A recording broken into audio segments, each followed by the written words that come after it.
Hello friends, आपका स्वागत है आपके अपने चैनल प्रोवेट फाइनेंशियल सॉल्यूशन में और मैं आपका दोस्त गौनिक। दोस्तों, कल बजट आने वाला है और सबकी धड़कनें धक धक धक धक धक धक चल रही है कि गवर्नमेंट किस सेक्टर को क्या रिलीफ देगी और किस सेक्टर के लिए कितनी मुश्किलें खड़ी करेगी, ये हमें कल पता लग ही जाएगा। अब बजट को करते हैं साइड पे, क्योंकि हर तरफ आप देख रहे हैं बजट के चर्चे हो रहे हैं। हम उस स्टॉक की बात करेंगे, उस सेक्टर की बात करेंगे जो अब लाइमलाइट से बाहर हो गया है और ये कुछ आज से 4-5 महीने पहले इतना लाइमलाइट में था, इतना चर्चा में था। बताइए किस सेक्टर की बात कर रहा हूं कमेंट बॉक्स में। दोस्तों, मैं बात कर रहा हूं स्टील सेक्टर की, मेटल सेक्टर की। इतना लाइमलाइट में था ये सेक्टर। और आज मैं जिस शेयर के बारे में बात करने जा रहा हूं उस कंपनी का नाम है SAIL, steel authority of India limited.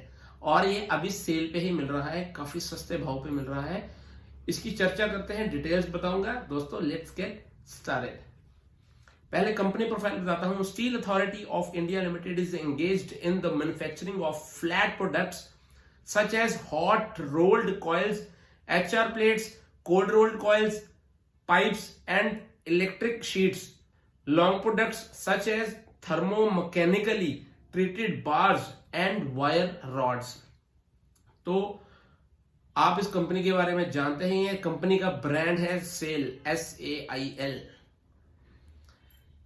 Iron and steel की कंपनी है, मिड कैप कंपनी है जिसका स्टॉक मार्केट में रैंक 124 है। प्राइस चार्ट की बात करें, पिछले एक साल में इस कंपनी ने 53% के पॉजिटिव रिटर्न्स दिए हैं।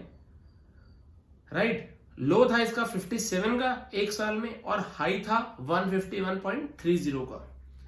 अब बात करेंगे मैक्सिमम चार्ट की, सन 2000 से लेके 2022 तक की। इसने 685% के पॉजिटिव रिटर्न्स दिए हैं। राइट, पिछले 22 सालों में इसका लो रहा है तकरीबन 4 रुपए का और हाई रहा है 293 रुपीज का। वहां से अगर हम देखें तो अभी हमें कोई बहुत सस्ते में मिल रहा है। अगर आप बात करें लॉकडाउन से तो हमारे को काफी महंगे में मिल रहा है। लॉकडाउन में आई थिंक ये 25-30 रुपए का शेयर हुआ करता था। अभी ये आज की डेट में जो शेयर है, आज का इसका भाव 98.45 है। 1% की तेजी के साथ ये शेयर आज बंद हुआ है। अब कुछ पॉजिटिव और नेगेटिव की बात करते हैं। इसका करंट प्राइस इंट्रिंसिक वैल्यू से कम है, मतलब अभी हमें सस्ते में मिल रहा है। FD रेट से कंपेयर करें तो शेयर ने पिछले बीते सालों में FD से बेटर रिटर्न्स नहीं दिए। अब डिविडेंड रिटर्न की बात करें तो इसके डिविडेंड रिटर्न्स भी इतने अच्छे नहीं हैं। एंट्री पॉइंट की बात करें तो गुड पॉइंट है ये एंट्री करने का, क्योंकि स्टॉक ओवरबॉट जोन में नहीं है टेक्निकल चार्ट्स पे। No red flags, stock ASM और GSM की लिस्ट में नहीं है और प्रमोटर की होल्डिंग भी कोई प्लेज नहीं है, अगर है तो बहुत कम होगी। कंपनी ने नवंबर 9, 2021 में 4 रुपए प्रति शेयर का डिविडेंड दिया था। 96 रुपए का शेयर हो और आपको 4 रुपए का डिविडेंड दे, कैसा लगेगा आपको? और रिटर्न अलग से दे आपको। अगर होल्डिंग ट्रेंड की बात करें तो पिछले 6 महीनों में प्रमोटर की होल्डिंग कांस्टेंट रही है, पॉजिटिव पॉइंट है। प्रमोटर की प्लेज होल्डिंग या तो नहीं है या तो फिर कम है, ये भी पॉजिटिव पॉइंट माना जाएगा। पिछले 3 महीनों में म्यूचुअल फंड की होल्डिंग कांस्टेंट रही है, पॉजिटिव। शेयर होल्डिंग पैटर्न की बात करें तो 65% जो शेयर है वो प्रमोटर का है, यानी सरकार का है, सरकारी कंपनी है ये। म्यूचुअल फंड के पास तकरीबन 4% की होल्डिंग है। डोमेस्टिक इंस्टीट्यूशंस के पास 6.60% की होल्डिंग है। फॉरेन इंस्टीट्यूशन के पास 4.41% की होल्डिंग है इस शेयर में। रिटेलर्स एंड अदर्स 20.08, आप मैं हमारे पास 20% की होल्डिंग है। ज्यादा कुछ ना, ये हम नहीं है। फॉरकास्ट एंड रेटिंग की बात करें तो 74% टेक्निकल एनालिस्ट ने टिकर टेप पर इसे बाइंग की रिकमेंडेशन दी है। कुछ सोच के दी होगी ना। इनकम स्टेटमेंट की बात करें तो पिछले 5 साल में रेवेन्यू ग्रोथ जो सी है वो ईयरली बेसिस पे 12.49% हुई है, जबकि इंडस्ट्री की 8.94% हुई है। तो ये पॉजिटिव पॉइंट है। राइट, इंक्रीजिंग मार्केट शेयर, पिछले 5 साल में मार्केट शेयर बढ़ा है 11.81 से 14.16% हो गया है पॉजिटिव। अभी इसका कंपैरिजन करते हैं पेयर कंपनी के साथ। इसकी पेयर कंपनीज हैं JSW steel, Tata steel, Jindal steel and power. P ratio की बात करें तो सभी कंपनी से ये इस हमारे को सस्ती मिल रही है पी रेशो के बेसिस पे। PB ratio, price to book value के हिसाब से बात करें तब भी ये कंपनी हमारे को सबसे कम दामों में सस्ते रेट पे मिल रही है अभी भी, इतना बढ़ने के बाद भी। डिविडेंड यील्ड की बात करें तो बाकी पीयर कंपनी से इसका डिविडेंड भी ज्यादा है। तो सभी बेसिस पे अगर P ratio, PB ratio, dividend yield हमारे को ये शेयर सस्ता मिल रहा है। अभी अगर मार्केट कैपिटलाइजेशन की बात करें तो सबसे बड़ी कंपनी है इसमें मेटल्स में सबसे बड़ी कंपनी है जेएसडब्ल्यू स्टील, नंबर 2 पे आती है टाटा स्टील, नंबर 3 पे आती है सेल जिस कंपनी की बात कर रहे हैं, चौथे नंबर पे आती है जिंदल स्टील, 5वें नंबर पे आती है भारत फॉर्ज, 6वें नंबर पे आती है KIOCL, 7वें नंबर पे जिंदल स्टेनलेस स्टील, 8वें नंबर पे जिंदल स्टेनलेस स्टील हिसार, 9वें नंबर पे श्याम मेटालिक्स जो भी पिछले साल ही लिस्ट हुई है कंपनी। तो मार्केट कैपिटलाइजेशन में तीसरे नंबर की ये सबसे बड़ी कंपनी है, ये भी ध्यान रखिएगा। कोई हम चिंदी कंपनी की बात नहीं कर रहे, वो पेनी स्टॉक नहीं है, ये अच्छा स्टॉक है, मिड कैप कंपनी है। अभी हम सीधा आपको चलेंगे लेके टेक्निकल चार्ट्स पे। आप देखिए टेक्निकल चार्ट्स पे क्या पैटर्न फॉर्म हो रहा है, मैं नहीं बताऊंगा आज, फिर आप हंसेंगे मेरे पे। कमेंट बॉक्स में बताइए कौन सा पैटर्न है ये।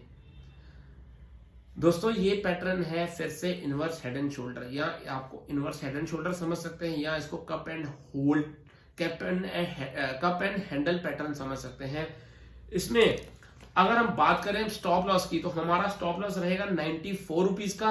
अगर टारगेट की बात करें तो टारगेट बहुत अच्छा आ रहा है, 167 रुपीज का टारगेट निकल के आ रहा है, राइट। अब आप मेरे को बताइए अगर करंट लेवल से 167 तक लेके जाएं तो कितने परसेंट के रिटर्न्स हुए? तकरीबन 70% के रिटर्न्स आपको ये शेयर अभी दे सकता है।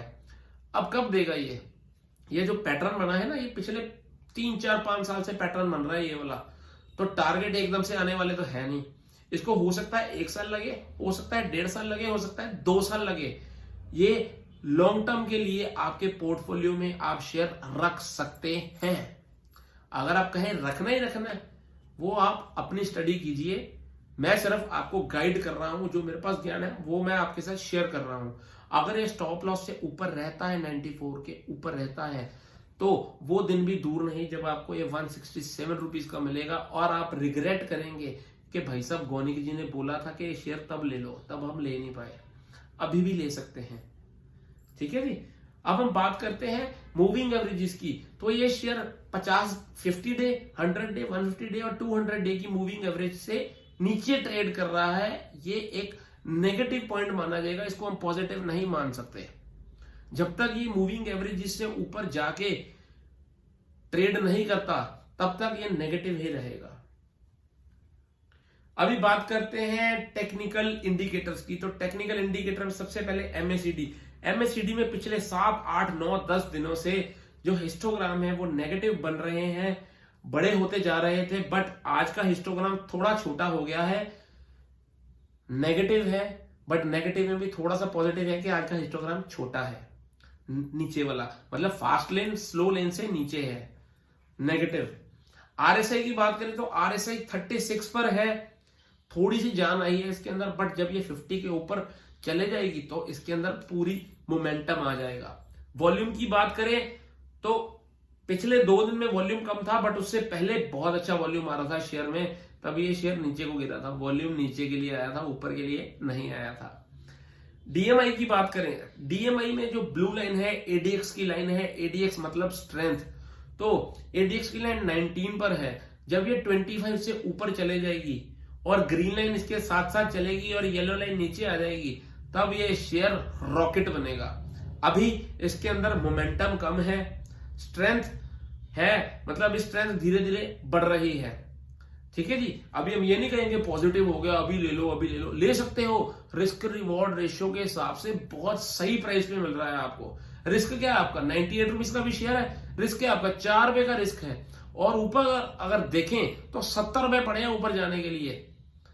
तो जो जो ये है ना, ये चीते, वो तो इसको कर लेंगे बाय, और जो है बाकी वो देखते रहेंगे, वो डर के बैठे रहेंगे कि और अभी 90 हो जाएगा, अभी 85 हो जाएगा। जब ये 85 पे जाएगा ना तब भी नहीं लेना। लेने वाले एक्यूमुलेट करते रहते हैं, सही टाइम पे लेते रहते हैं। वीडियो अच्छी लगे तो मेरे चैनल को सब्सक्राइब कर दीजिए और नोटिफिकेशन बेल आइकन को प्रेस करना मत भूलिएगा। मेरे को क्या चाहिए आपसे? मेरे को चाहिए आपसे सिर्फ लाइक्स, ठीक है जी, और शेयर। अगर आप इतना कर देंगे तो मैं आपको प्रॉमिस करता हूं, आपको ऐसे ऐसे शेयर्स के बारे में बताऊंगा जो आपको लखपति से करोड़पति बना देंगे और हजारपति से लखपति तो बना ही देंगे। बट स्ट्रेटेजी लगती है, स्ट्रेटेजी के साथ काम करना है। थैंक यू दोस्तों, लव यू, बाय बाय।